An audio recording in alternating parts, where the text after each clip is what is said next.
Muito boa tarde, companheiros e companheiras que nos acompanham aqui mais uma vez na faixa da programação das 13 horas aqui do canal da Resistência. Esse é o programa Hora 13, né? O programa de segunda a sexta, das 13 às 14 horas, sempre trazendo os grandes temas da esquerda brasileira, os temas que nos unificam no enfrentamento a esta situação que o Brasil vive desde o golpe de 2016, essa fatídica união entre um projeto neoliberal e o autoritarismo, né, a violação de direitos humanos e as ameaças à democracia agora nesse governo de extrema-direita. Nós temos trazido aqui, ao longo dos últimos meses, vários debates a respeito do projeto de privatização da Eletrobras. E, infelizmente, nós estamos entrando agora na reta final de votação da MP, a medida provisória 1301, a medida provisória que cria as regras para a privatização da Eletrobras, né, que abre a venda de ações para a iniciativa privada no mercado de capitais e coloca os principais ativos da Eletrobras, né, para a iniciativa privada administrar por prazos de 30 anos, projeto que está sendo ainda debatido a partir de um relatório que vem mudando constantemente, né, até para fazer maioria, ou tentar fazer a maioria no Congresso Nacional, o relator vem alterando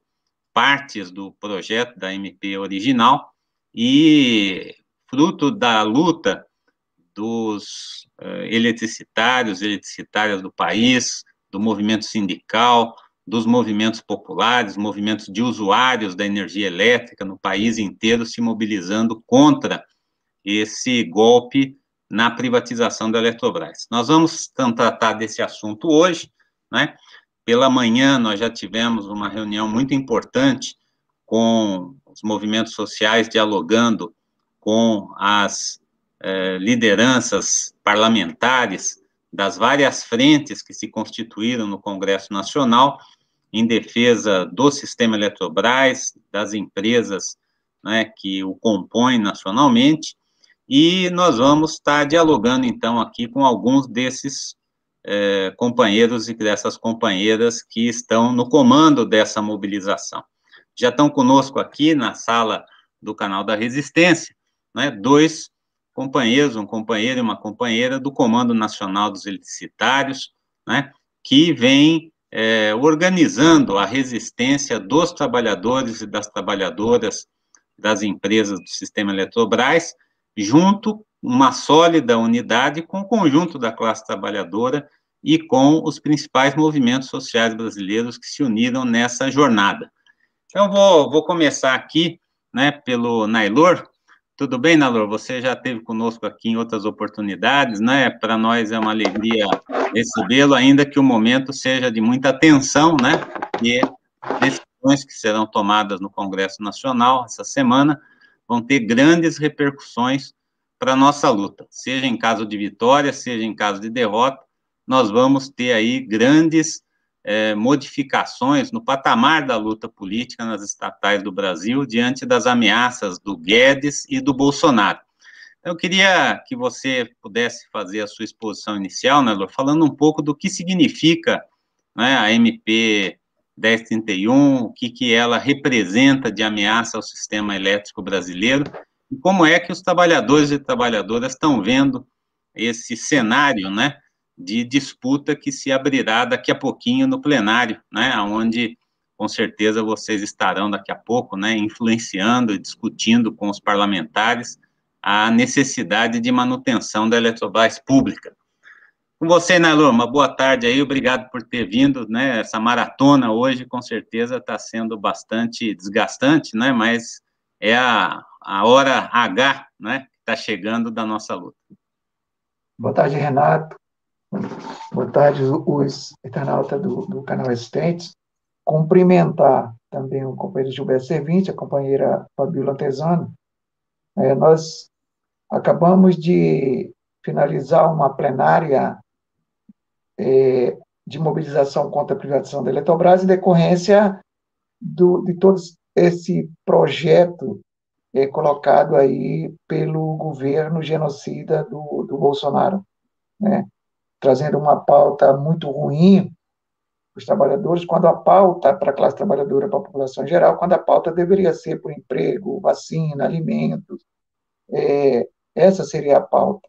Mas nesse contexto muito ruim, né, nós estamos na expectativa agora, vai ser apresentado o relatório hoje, e também muito complicado essa situação lá no Congresso Nacional, na Câmara e no Senado, e para colocar em discussão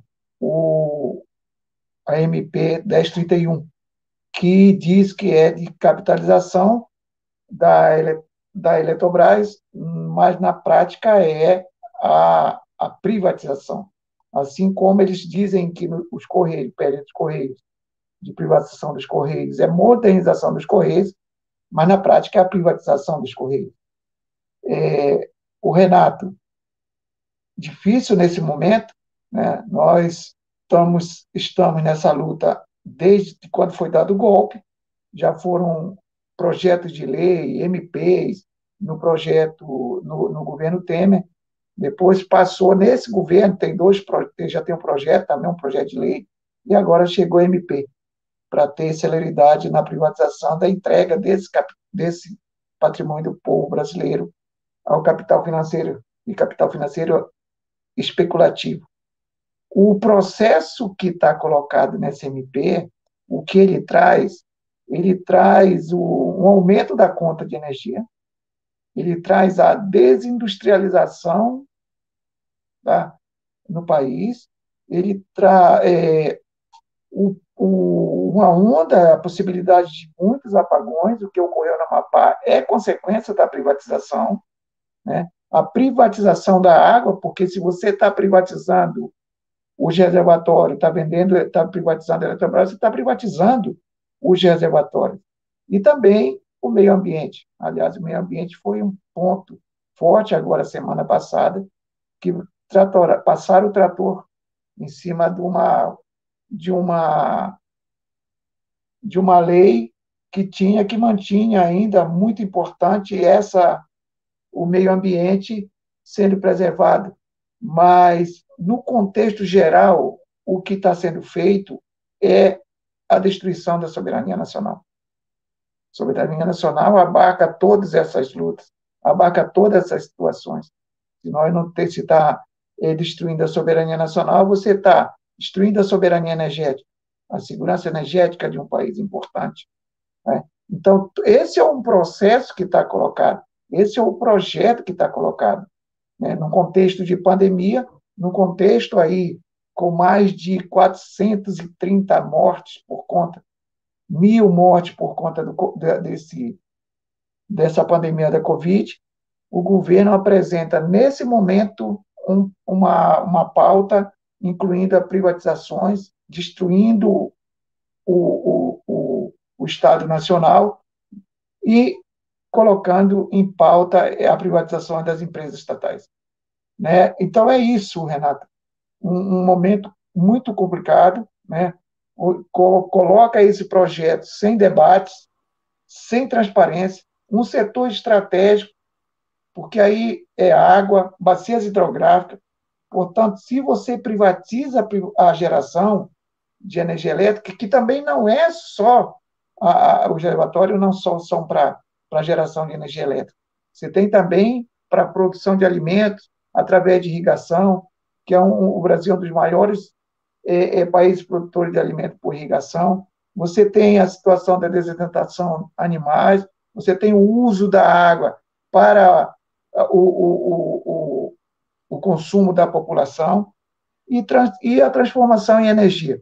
Mas tudo isso colocado nesse contexto é essa medida provisória que está colocado unicamente voltado para entregar esse patrimônio do povo brasileiro, expoliando a expoliação, né, desse patrimônio, entregando à iniciativa privada. Nós estamos na luta, fazendo resistência. Hoje vai ser colocado em debate esse projeto, essa medida provisória, em debate na Câmara dos Deputados, e nós estamos conversando, dialogando há muito tempo, os parlamentares do nosso campo, também fazendo pressão com os parlamentares do centro e da direita, mostrando o interesse que tem, que é um processo que vai penalizar mais uma vez a população, né? E o povo, mais uma vez, vai pagar essa conta. Então, nós estamos fazendo essa luta e vamos continuar fazendo essa luta. Aqui na Câmara, vamos continuar fazendo a luta no Senado e fazendo essa luta de uma forma unitária também, com as outras categorias, com os movimentos populares, para derrotar esse projeto que está sendo colocado hoje em discussão no parlamento.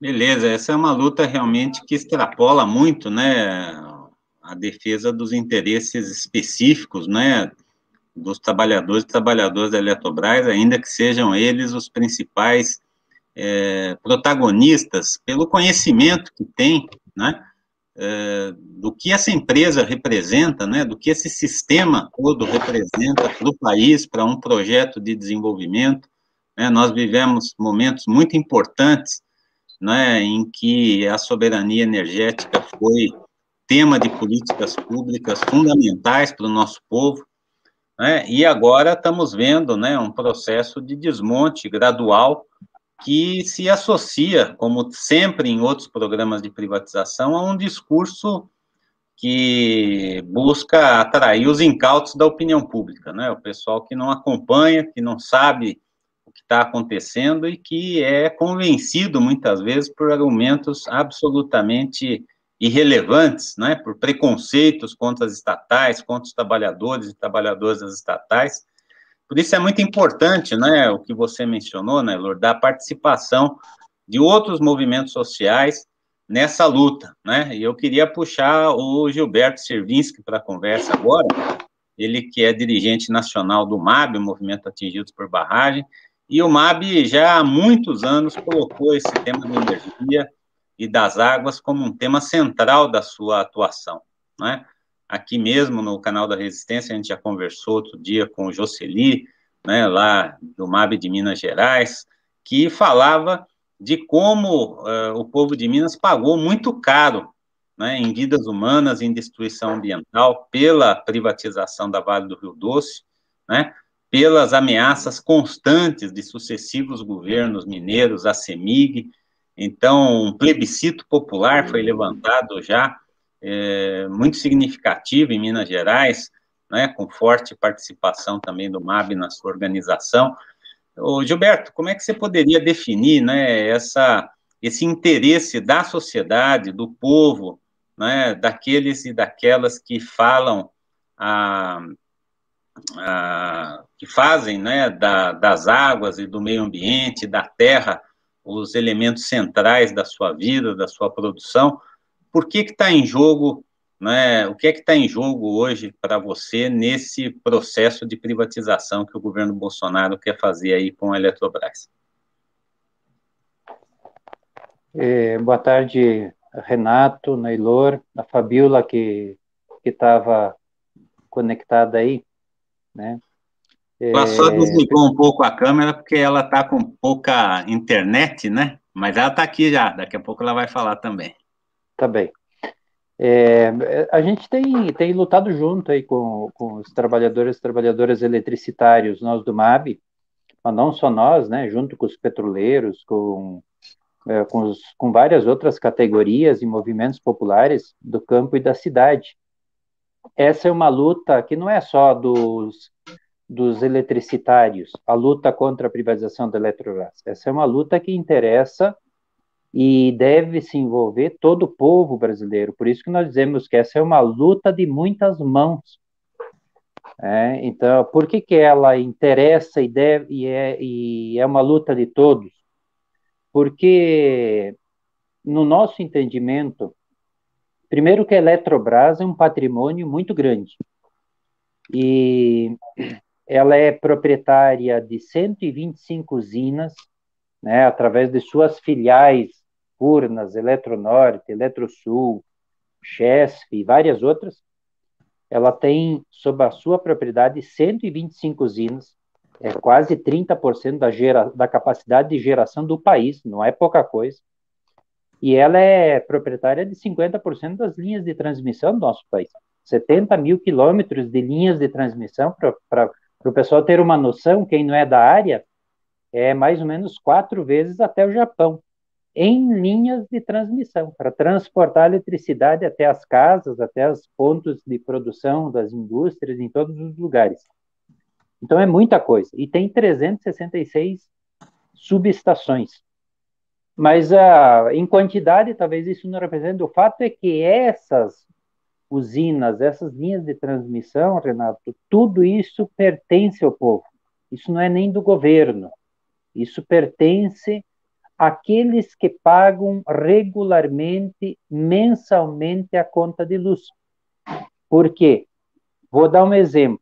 Tu, quando compra uma casa, um apartamento em 360 prestações, tu vai pagando mensalmente, por meio da prestação, o seu apartamento, até o ponto chegar ao final e tu se torna proprietário. As usinas e linhas de transmissão funcionam da mesma forma. Só que quem paga a prestação de todas as usinas construídas, das linhas, é a população por meio da conta de luz. Né? E muitas vezes até injusto, porque nesse investimento que para construir tudo isso, é embutido juros altíssimos, que favorecem os banqueiros e o capital portador de juros, né, o capital financeiro. Então, isso realmente pertence ao povo. Quando o povo termina de pagar, ele tem direito dessas usinas, que se chama usinas amortizadas, né, totalmente pagas, a oferecer a eletricidade mais barata ao país, ao povo, aquele que é o seu verdadeiro dono.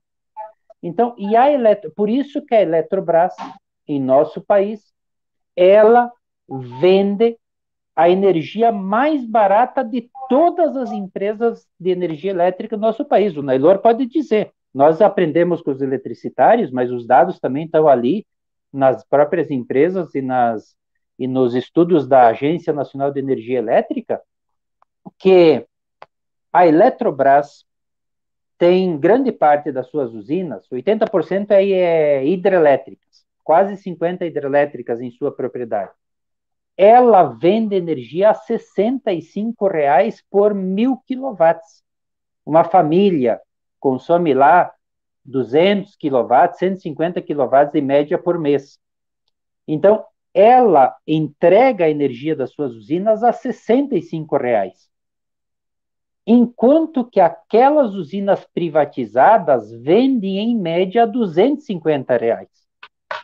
E ao privatizar, vai mudar também o preço dessas usinas, de 65 vai saltar para 250, essa diferença de 185 reais a mais vai ser jogado na conta de luz do povo brasileiro. E por quanto tempo isso vai ser, esse aumento vai vigorar? Por 30 anos, que é o tempo de concessão dessas usinas. Claro que 250 é a média, mas isso pode ser muito mais. Mas o mínimo vai ser 250, que eles chamam preço de mercado. Né? Bom, o que isso impacta, esse aumento tão brutal dessas 50 hidrelétricas passando a vender a 250? Não sei se vocês lembram, um terço, um quarto, né, Nailor, das usinas da Eletrobras, quando a Dilma renovou e obrigou elas a vender mais barato, inclusive parte dessas, teve condições de reduzir quase 20% de média. Agora, o aumento vai ser ao contrário, agora vai aumentar e vai, nos nossos cálculos, no mínimo 20% de média nacional de aumento na conta de luz se privatizar a Eletrobras. E quem é que vai pagar mais caro? Principalmente os consumidores residenciais, aquela população, porque nem todos recebem pagam energia cara em nosso país. Os grandes consumidores recebem energia barata, os chamados livres. Mas essa população, que é a classe trabalhadora da cidade e do campo, esses aqui vão pagar a conta da privatização. Quem vai ser beneficiado com com essa privatização? Quem se tornar o proprietário delas, que vai explodir os lucros da Eletrobras, ela já dá lucro, mas aumentando ainda 4 vezes mais o preço, ela vai triplicar, quadruplicar a lucratividade dessa empresa. E, portanto, quem está por trás da privatização são grandes bancos e fundos de investimento. Então, o Bolsonaro está entregando a Eletrobras e todo esse patrimônio gigantesco que pertence ao povo para uma minoria privilegiada do capital internacional, que é os especuladores. Isso tem que deixar muito claro, que é os banqueiros, que é as transnacionais, né, que é o capital financeiro. E vai penalizar todo o povo brasileiro, 80 milhões de contas de luz, 80 milhões de famílias. Então, toda a população vai ser prejudicada, né? Inclusive o pequeno e médio comércio, o pequeno e média indústria, porque vai pagar mais caro, vai ir à falência, vai desempregar, vai gerar desemprego. O Nailor deu a dica, são 5 grandes questões. Tarifaço, desemprego, né? Apagões, destruição da soberania, propriedade privada sobre a água e destruição ambiental. 6, né? Essas são as consequências ao povo brasileiro. Por isso que é uma luta de todos e todas. Não é uma luta só dos eletricitários. Se nós quisermos construir um país diferente e melhor para todos, tem que impedir a privatização da Eletrobras. E isso não passa só por uma categoria, isso é uma luta de todos e todas. Nós estamos chamando e apelidando, os eletricitários estão dizendo assim, é o apagão do Bolsonaro, né? Também é o tarifaço do Bolsonaro, porque vai vir grandes aumentos nas contas de luz do povo brasileiro com a privatização da Eletrobras. Não tem argumento nenhum que justifique a privatização. Muito bem, essa experiência nós vivemos tragicamente no Amapá, não é? Esse ano a sociedade foi muito impactada, né? O Nailor está lá na região norte também, está lá em Rondônia, né? Nós temos aqui várias pessoas participando do chat que estão na região nordeste, nos mandando também mensagens, né? Agradecendo aqui, já registrando a participação aqui no chat de uma aniversariante, que é a ex-deputada estadual do Sergipe, a nossa companheira Ana Lúcia, está mandando aqui um abraço lá de Aracaju para vocês que estão participando. Aproveito para desejar a ela, né, um feliz aniversário, um bom tratamento de saúde, né, e muita luz, né, que a privatização da Eletronorte, na Eletrobras, não nos tire a luz, né. Então, valeu aí, Ana Lúcia, pela sua participação, e eu queria chamar a Fabíola para conversa, né, não sei se ela está presente aqui, né, ela tinha caído, mas acho que está voltando, né, tá aí, Fabíola? Fabíola que está lá no Distrito Federal, né, a dirigente sindical eletricitária também, acho que caiu.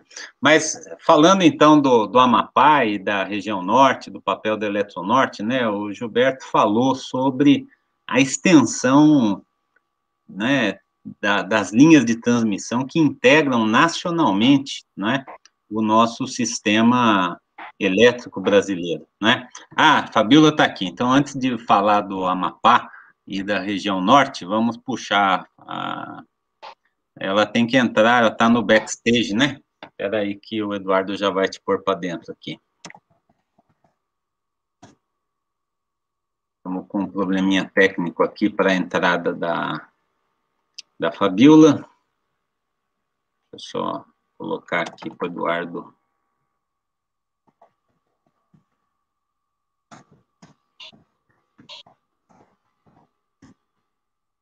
Espera aí.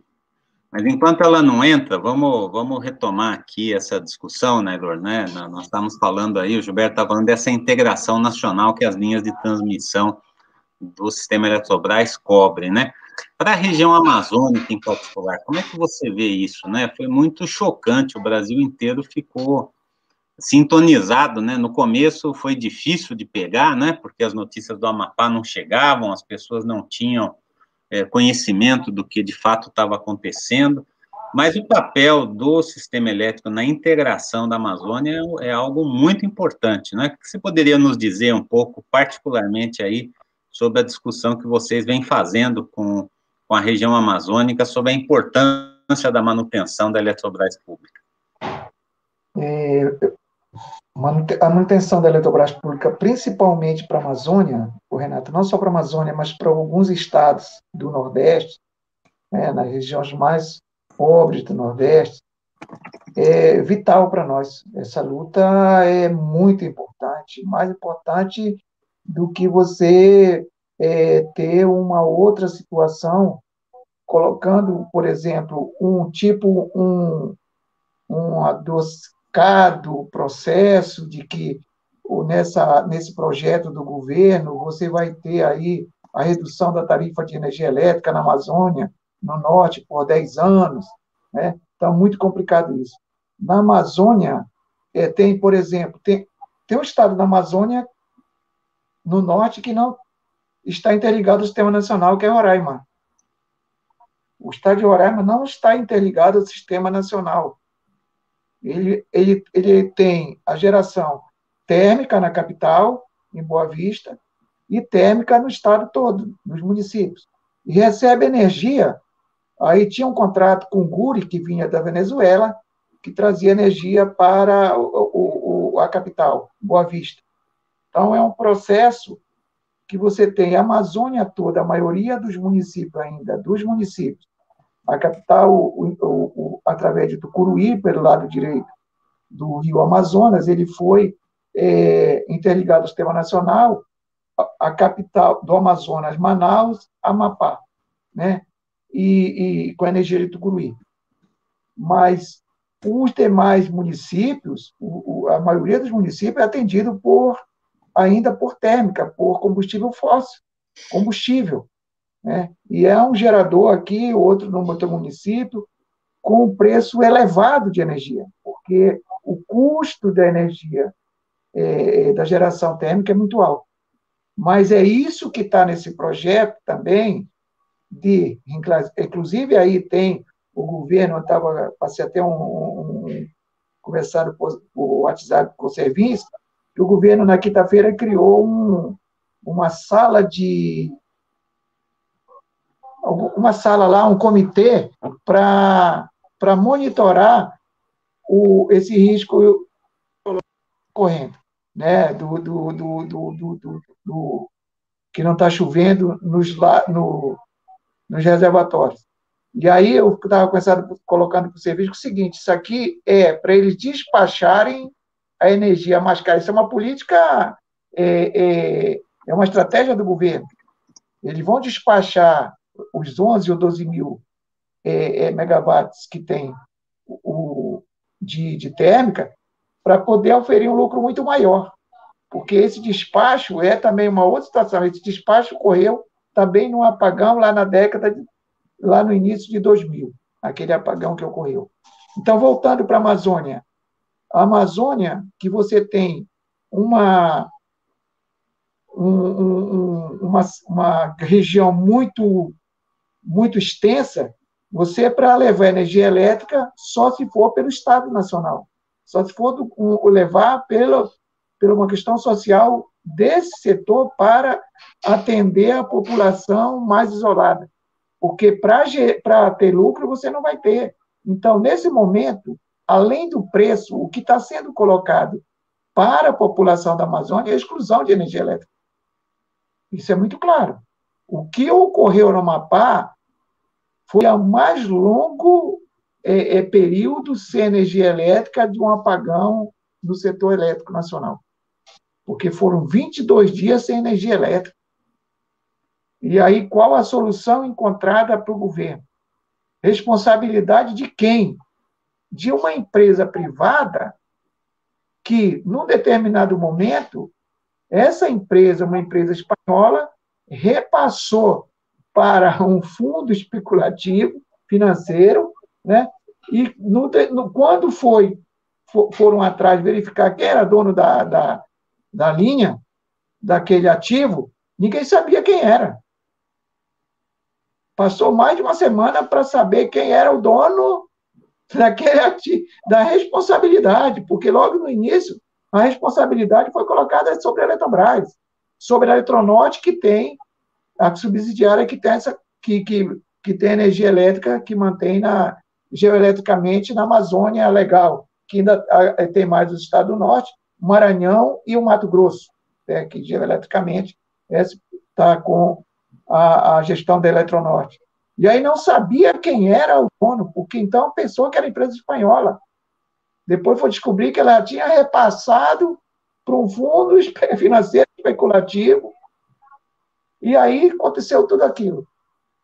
Penalizou a população, uma situação muito forte para a população, para o povo do Amapá, uma empresa estatal, aí a Eletrobras é forte nisso, tem uma eficiência muito grande, tem qualidade no serviço, foi lá, recuperou e entregou. O que aconteceu?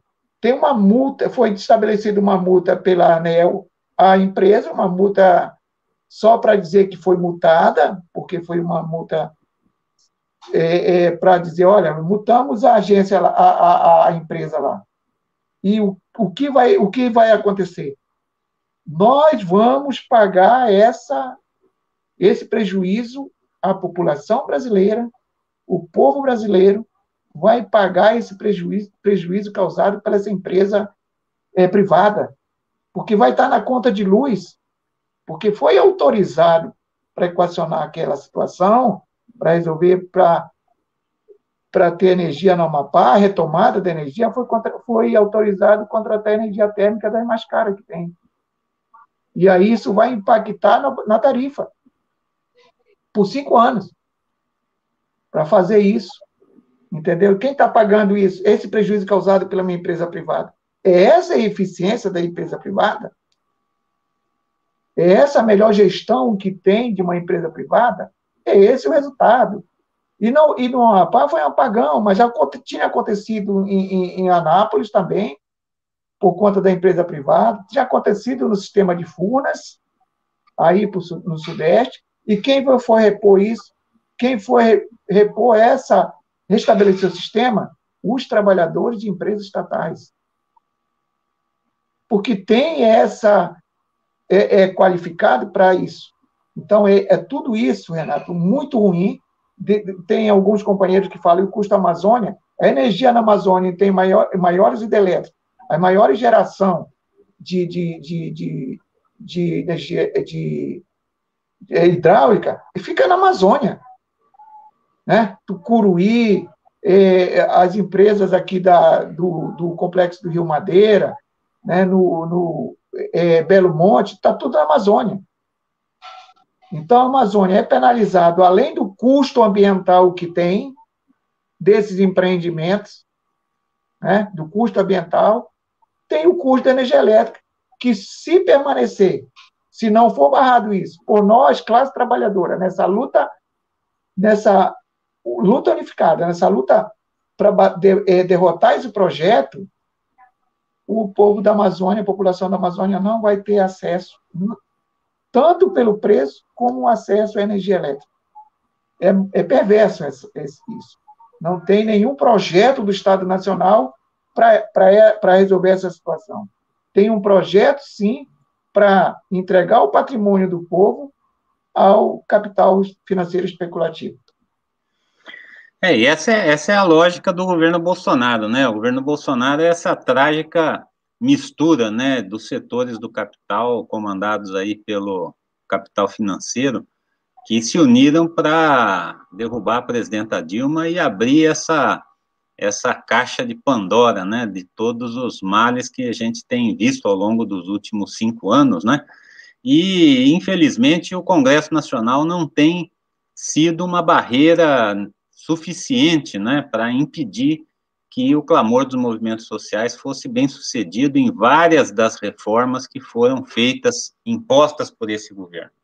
E tá em Brasília, né, a nossa companheira Fabiola Antesana, que é dirigente sindical eletricitária, e daqui a pouco ela vai estar presencialmente lá na liderança do PT na Câmara, né, para acompanhar com os parlamentares que estão presentes em Brasília esse embate Você vai ter que sair daqui a pouco, né, Fabio, até para dar a sua corridinha lá na Câmara dos Deputados, né?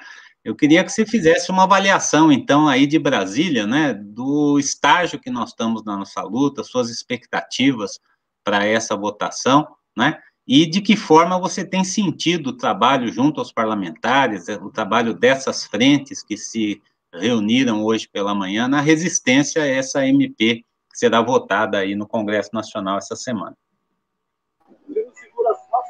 Obrigada, Renato. Boa tarde, companheiros, Nailô, Gilberto, a todos que nos assistem. Eu peço até desculpas, porque esperava já estar dentro do Congresso, mas ele só autorizou a entrada a partir das 14, né? Então estaria mais tranquilo. A gente está aqui do lado de fora aguardando a autorização. Mas a gente fez essa grande atividade hoje a nível nacional, né? Uma mobilização virtual, que contou com alguns atos presenciais, né, em vários estados brasileiros, e aqui em Brasília também. Tivemos aí uma passada de diversos parlamentares, conseguimos abordar vários, inclusive da direita, né, do centro. Alguns não querem nem ouvir, já dizem que é para poder salvar o Brasil. Né? Salvar de quê? A gente ainda não conseguiu descobrir. Os nossos da esquerda, a gente agradece aí imensamente os partidos da oposição que fizeram a chamada para os parlamentares estarem aqui de forma presencial. Então, houve a passada de diversos parlamentares da esquerda que vieram para cá só para essa pauta, né? O relatório ainda não chegou. O que tem são várias notícias vazadas de imprensa ou que chegam por meios, né? Deus sabe por onde. Mas oficialmente nós não temos um relatório, né, com relação a qual é a proposta do governo do relator, no caso, para essa proposta de privatização, mas já pautaram agora para as 14 horas. A nossa expectativa nós conseguimos virar aí algumas enquetes com relação à votação oficial do Congresso, que a população vota favorável ou não à privatização. E está ganhando não, a população não é favorável à privatização da Eletrobras.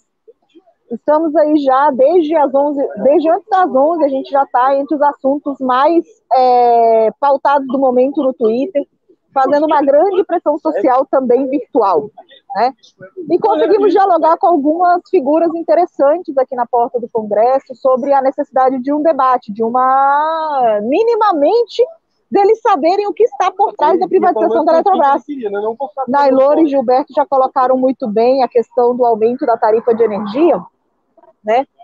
E é um aumento de tarifa que a gente vai sentir não só na nossa conta no final do mês, mas a gente vai pagar ela mais do que dobrada, porque também vai atingir a indústria, também vai atingir o comércio, atinge a todos os segmentos da economia, né?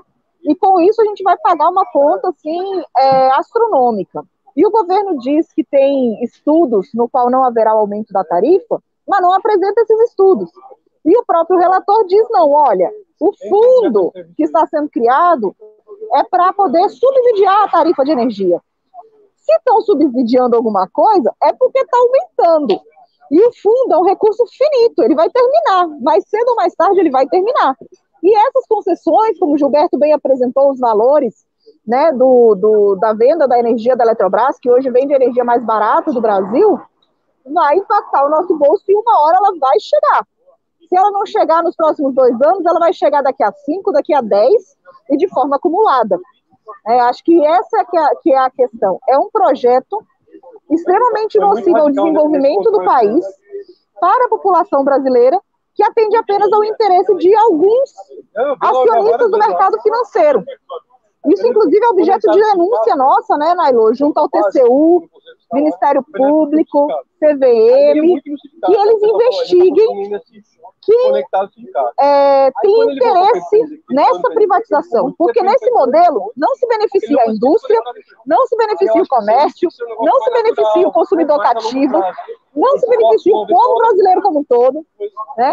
A gente tem apenas aí um aumento na conta de energia, uma possibilidade real de apagão Brasil afora, como aconteceu na Amapá, já foi muito bem explanado pelo Nailô. E a nossa expectativa para agora, às 14, é conseguir retirar esse processo de pauta. É difícil? É muito difícil. Semana passada a gente assistiu 2 atropelamentos aqui na Câmara, tanto na votação do regimento interno, que acabou praticamente com vários mecanismos que os partidos de oposição têm para poder garantir o debate em plenário, bem como a questão do licenciamento ambiental, né, que o governo simplesmente passou por cima, não quis saber e aprovou de qualquer jeito. No caso da medida provisória da Eletrobras, é maioria simples. É metade mais um de 257 parlamentares. É um quórum baixíssimo para uma medida que vai interferir na vida de cada brasileiro desse país. Então, assim, essa é uma questão que a gente tem debatido muito, que a gente tem pedido, né, solicitado que haja o debate, que não corra direto em plenário, que minimamente se instale a comissão mista, para que ocorram os debates, as audiências públicas, nos quais a gente vai poder demonstrar por A mais B que sim, há aumento na tarifa, sim, há piora na prestação do serviço, que nós temos propostas que, inclusive, são melhores do que o governo apresentou, mantendo a Eletrobras pública. Né? E aí esse vai ser nosso papel agora, no período da tarde, junto com os parlamentares da oposição, fazer esse diálogo com os que são do centro e que ficaram com a pulga atrás da orelha. Nós estávamos entregando o kit apagão, um panfleto com o aumento da energia em alguns estados onde as distribuidoras já foram privatizadas recentemente, e um kit vela, né? Então, se privatizar a Eletrobras, você vai precisar. Eles abrem a caixinha, parece uma caneta, mas é uma vela. E dois parlamentares que são do centro, que são do norte do Brasil, falaram assim, nossa, isso aqui eu já posso usar lá no meu estado. Então, assim, com a privatização do quê? Da distribuidora. Eles são de estados onde já se privatizou a distribuidora e já teve uma piora no serviço prestado. E isso vai acontecer com o Brasil inteiro se privatizar a Eletrobras. A gente espera que vocês sejam bem-sucedidos aí, né? Porque, infelizmente, as condições que a pandemia dá para a luta social hoje são muito restritas, né? E é muito triste, né? Eu mesmo tive a oportunidade, né, de fazer algumas votações aí no Congresso Nacional com a galeria vazia, sem pressão de movimento de massa do lado de fora. É algo que faz uma falta tremenda, né? Então, a gente lança a mão, né, das mobilizações culturais e dessa presença simbólica de vocês aí em Brasília, que sempre é uma presença importante no convencimento dos parlamentares, né?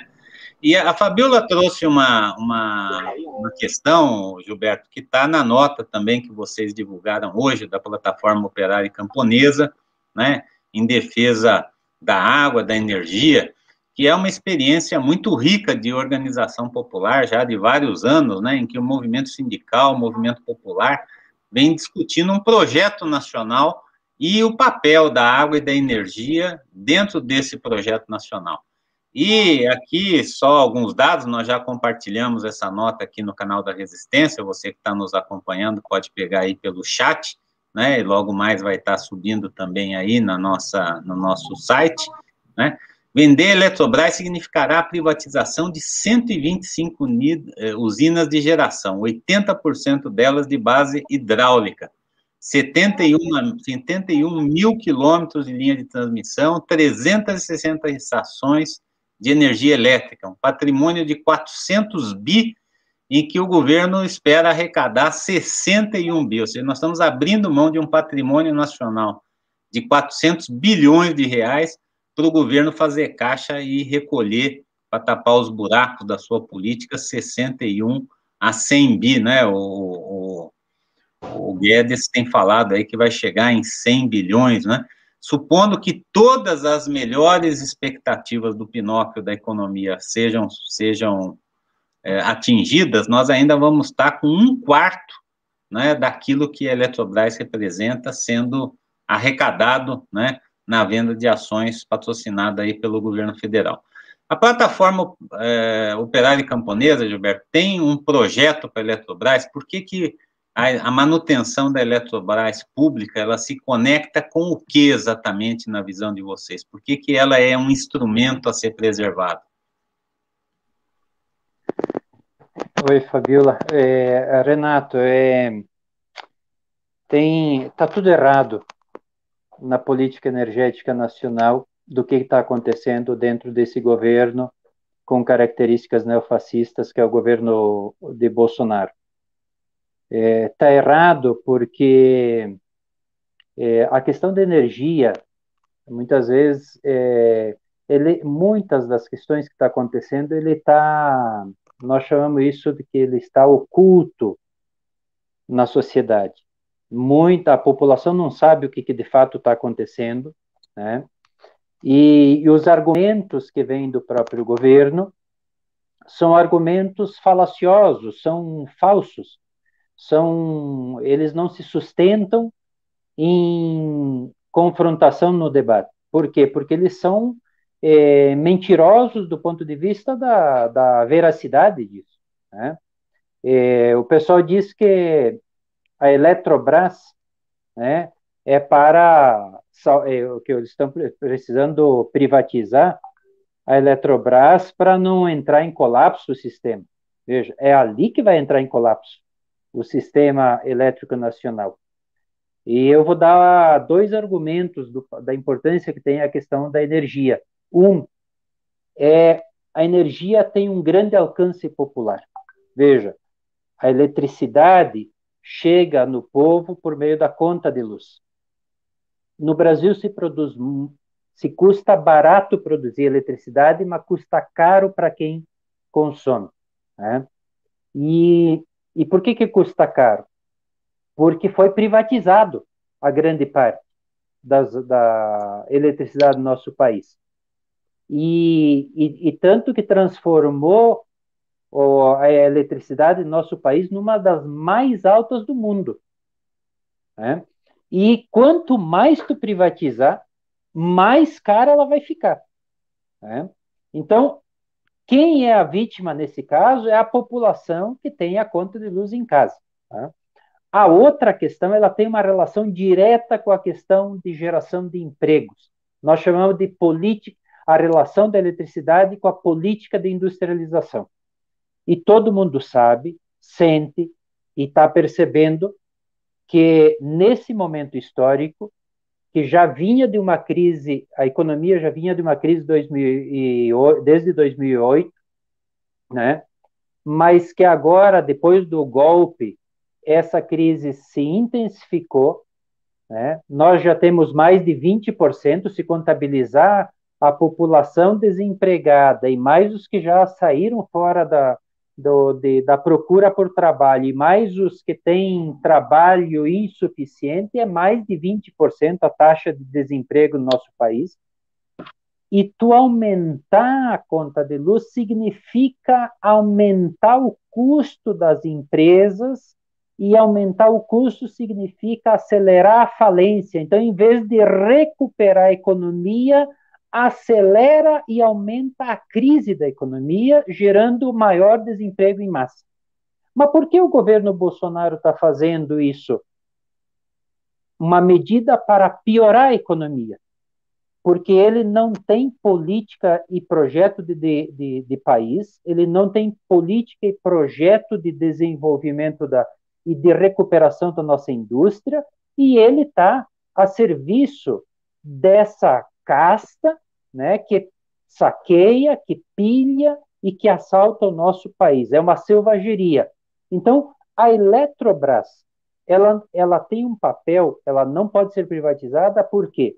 Primeiro porque, ao privatizar, isso vai se tornar propriedade privada de uma minoria do capital internacional, e eles só querem aumentar a tarifa e remeter a taxa de lucro para fora do país, mais nada.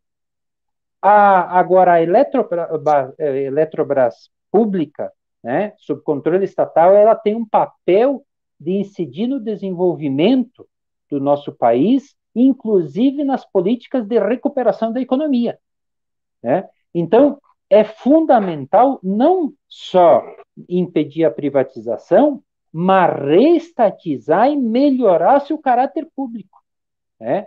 E, inclusive, na nossa avaliação da plataforma, é preciso também colocar a população no debate e no controle da energia. O povo brasileiro precisa participar dos rumos e não só os empresários decidir a política energética. Então, nós, enquanto plataforma, achamos que é fundamental aumentar a participação e o controle popular da energia, recuperar a soberania energética, e isso passa por maior controle do Estado sobre a questão das empresas de energia de energia elétrica, é preciso respeitar a legislação ambiental, é necessário valorizar esses trabalhadores. Tem empresa de eletricidade que foi privatizada e tem 90% terceirizado, precarizado, e isso leva à perda da qualidade da eletricidade, leva a apagões, leva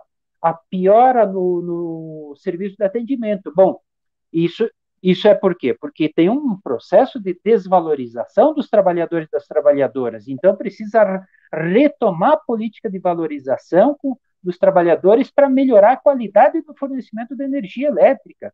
É preciso, né, mudar as estruturas políticas do Estado. Uma das principais causas dessa situação é a Agência Nacional de Energia Elétrica.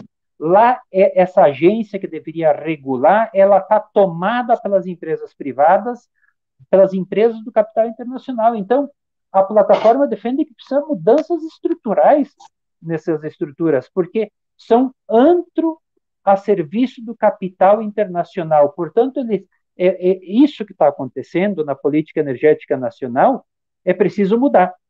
E esse governo, ele não quer mudar, pelo contrário, ele quer intensificar. Então, inclusive, é preciso mudar o governo. Esse governo não presta para o povo.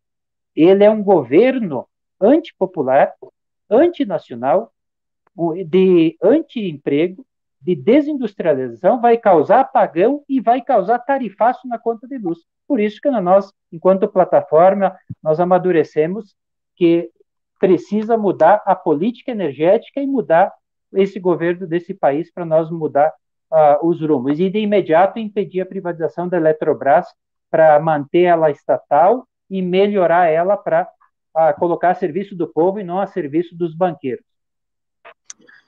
Muito bem, eu vou pedir para o Naylor fazer uma consideração final, né, em cima dessa fala tão rica aí do Gilberto sobre o nosso projeto nacional, mas antes nós vamos ouvir a Fabíola dar um tchau, porque ela está na iminência de entrar aí no Congresso Nacional, né, falou, nós vamos te liberar, queremos te ouvir aí, uma despedida sua, né, antes dessa batalha parlamentar que vai se dar daqui a pouquinho. Tá ótimo, obrigada, Renato. Bom, acho que é isso, assim, o importante é a gente resistir, né? A gente já viu algumas pequenas derrotas serem impostas a esse governo. Nós, eletricitários, juntamente aí com os movimentos sociais, impusemos a primeira derrota no governo Temer, quando a gente conseguiu caducar uma medida provisória que tratava exatamente da privatização da Eletrobras. No governo Bolsonaro, nenhuma medida provisória caducou ainda. E a gente tem a esperança de repetir o feito e ser a primeira categoria que vai conseguir fazer caducar mais uma medida provisória, né? Defender a Eletrobras, defender o Brasil. Então, agradecer a oportunidade e vamos à luta. Beleza, boa sorte para você aí, viu? Torcer para que caduque mesmo, né? Essa é uma medida provisória que tem toda a nossa torcida pela caducidade. Naylor, então, suas considerações finais aí sobre as perspectivas também, né? Eu acho que a fala do Gilberto ele foi muito interessante porque ela contextualiza, né? Não é apenas um interesse de rapina imediata, é um interesse estratégico mesmo desse projeto do capital de se livrar daqueles instrumentos que o povo, quando se apropria, é capaz de produzir algo diferente, né?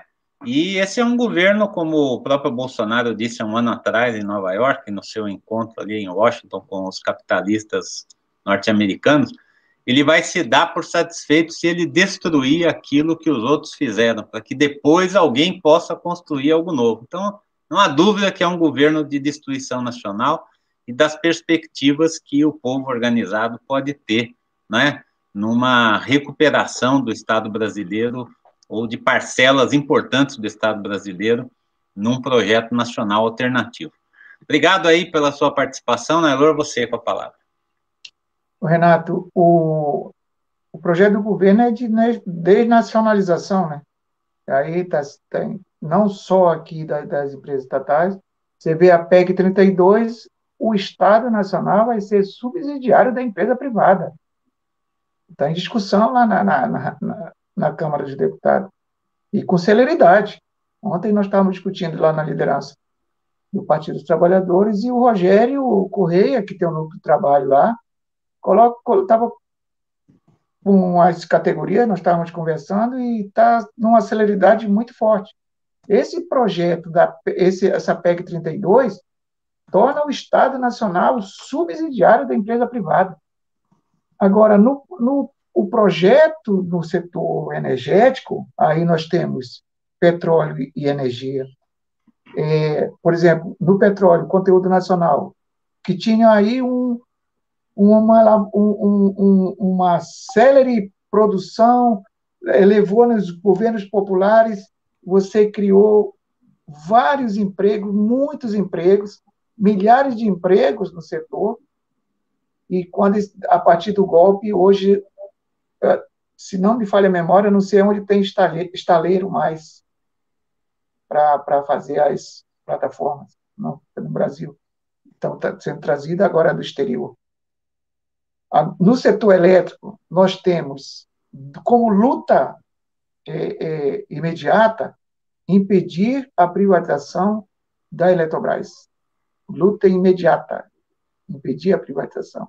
Agora, como o companheiro de serviço que falou, nós temos que discutir um projeto, que há tempo a gente está discutindo lá na plataforma, um projeto para discutir, para ser apresentado, um projeto discutido com toda a população, que o resultado de tudo isso seja revertido em educação, saúde, habitação, segurança. Um projeto popular. E nós, nessa articulação aí, para que nós, a partir de 2022, nós consigamos fazer e ter novamente voltar a ter a eleição favorável de um projeto popular, nós temos que discutir, debater e apresentar isso, e se nós formos exitosos nessa empreitada, que seja discutido esse projeto e seja implementado esse projeto. Não tem como manter as agências reguladoras como o ANEEL. O que a Agência Reguladora do Petróleo faz? O que a ANEEL faz? A ANEEL é para acomodar, essas agências são para acomodar os apadrinhados dos políticos que estão ali, que defendem um projeto liberal, um projeto para implantar, para que dê mais lucro para as empresas privadas. Defesa das empresas privadas. Para que serve essas? Qual é o papel dessas agências reguladoras? Não tem papel nenhum para nós, no nosso ponto de vista, tem que ser discutido, debatido qual é o papel que elas têm. Esse é um ponto. Discutir esse projeto para discutir com a população, para que tenhamos realmente um projeto que é um serviço público para a população, para o povo brasileiro. É isso, Renato. Nós estamos agora numa luta aí pelas redes sociais, fazendo essa pressão. Os companheiros tem alguns companheiros lá em Brasília que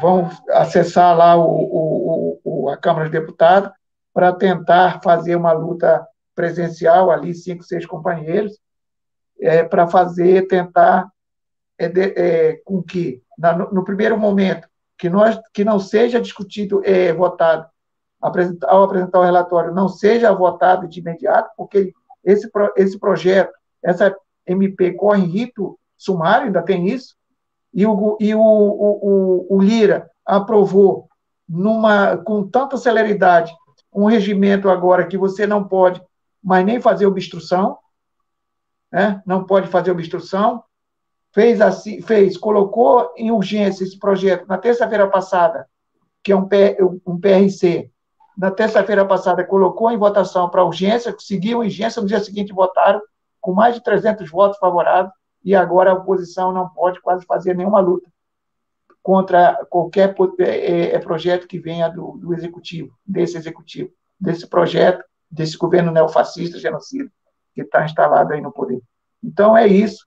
Nossa proposta é essa, nós temos essa discussão muito forte na plataforma, é discutir um projeto realmente que o resultado disso seja revertido para o povo brasileiro.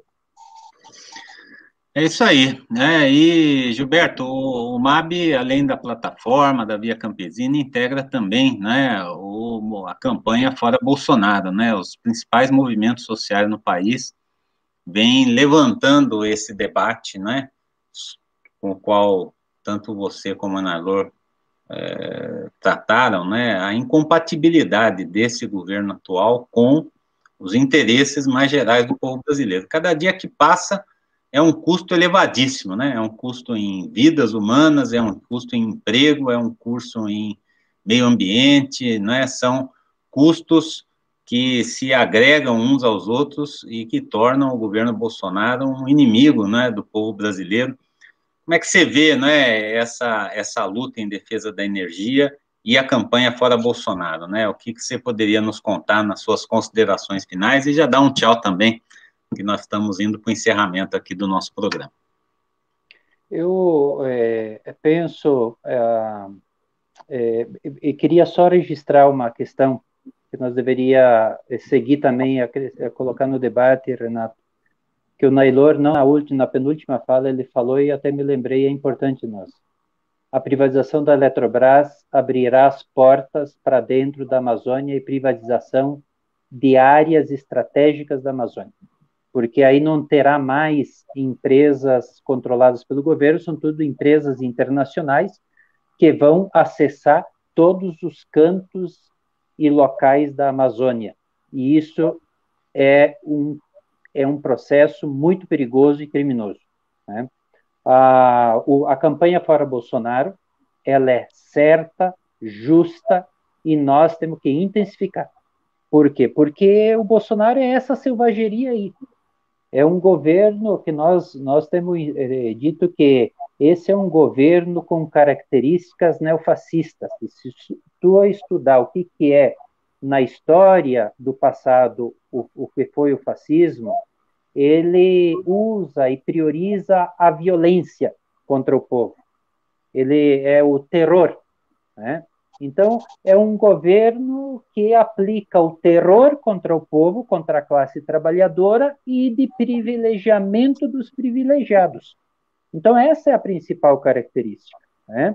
Ele se sustenta porque ele faz exatamente, entrega tudo, acima de tudo, né, para o grande capital. Ele entrega, ele é um governo submisso, entreguista, né, e que ele está destruindo o país. Ele coloca em risco, inclusive, a nação, né, e o nosso país, que tem grandes potencialidades, mas que com essa condução, né, ele só agrava o problema do desemprego, da fome, da desigualdade, né? Então, isso tudo se justifica, né, por o Fora Bolsonaro, por essas condições. E no caso da Covid, ele demonstrou que ele apostou na propagação do vírus para contaminar, achando que ao contaminar todo mundo, o Brasil ia sair na frente e a economia ia voltar a crescer antes que os outros.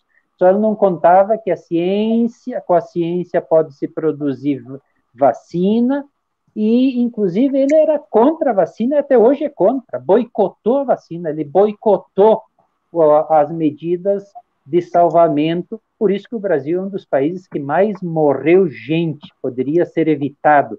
Então, tudo isso justifica o Fora Bolsonaro, né? E na questão da energia, eu penso que nós temos que seguir denunciando, nós vamos que denunciar, né, um a um dos parlamentares que votar pela privatização, e essa campanha de denúncia vai seguir, essa conta vai chegar aos deputados, porque isso aí é contra o povo, né? Denunciar esse governo, esse crime que está fazendo, mas nós também vamos ter que cobrar centavo a centavo pelos criminosos que interceptar esse patrimônio, porque também do outro lado alguém vai receber esse patrimônio roubado, né? Então também vai ter que ter um acerto com os interceptadores, que estão tudo em conluio junto com o governo Bolsonaro e com o parlamento. Então, a luta é a luta do povo contra essa elite privilegiada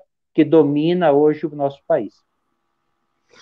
É isso aí, né? E você me fez lembrar aqui que, nesse momento, inclusive, o pior chanceler da história do Brasil está depondo lá na CPI da Covid, né? Essa é uma semana que tem 3 grandes criminosos contra o povo brasileiro, né? O ministro das Relações Exteriores, o Ernesto Araújo, hoje, o ministro da Saúde, o general Pazuello, amanhã, e a famosa capitã Cloroquina, né? Secretária de Ciência do Ministério da Saúde, que propagou, né, o coronavírus e as falsas metodologias de enfrentamento, como tratamento precoce, kit cloroquina e coisas do tipo, né? É um governo que realmente... Os três que serviram ao governo Bolsonaro para boicotar a vacina, que já poderíamos ter metade da população vacinada. E hoje temos menos de 10%, 12%. Exatamente. Então, olha, Renato, pode falar.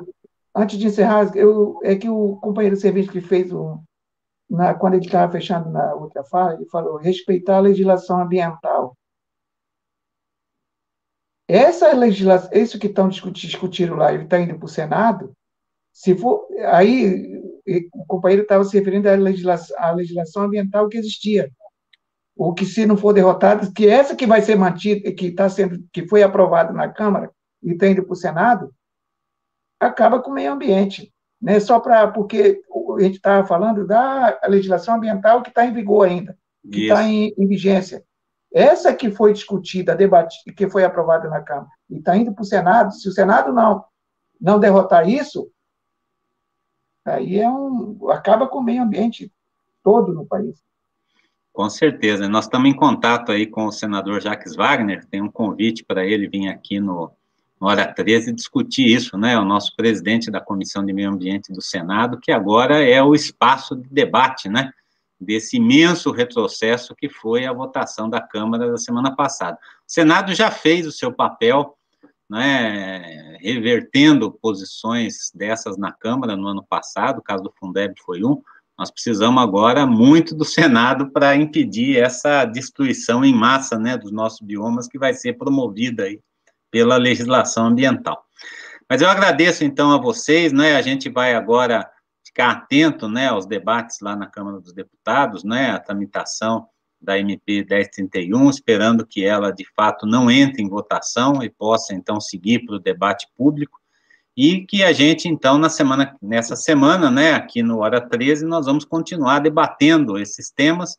Amanhã tem o Vadir Damus aqui, você pode nos acompanhar às 13 horas, eu volto na quinta-feira, e na quinta nós vamos discutir as políticas, né, de atenção e defesa dos direitos das vítimas da Covid-19, um tema que nós já tratamos aqui, vamos voltar a tratar, que está sendo criada a Associação Nacional em apoio às vítimas da Covid e em defesa dos seus direitos, e nós vamos trazer esse debate aqui para você também na Hora 13 de quinta-feira. Um abração, então, Nailor, Gilberto, obrigado, viu? Um Fora Bolsonaro bem apertado para todo mundo aí. Um abraço. Até amanhã. Boa tarde a todos. Um abraço a todos e todas.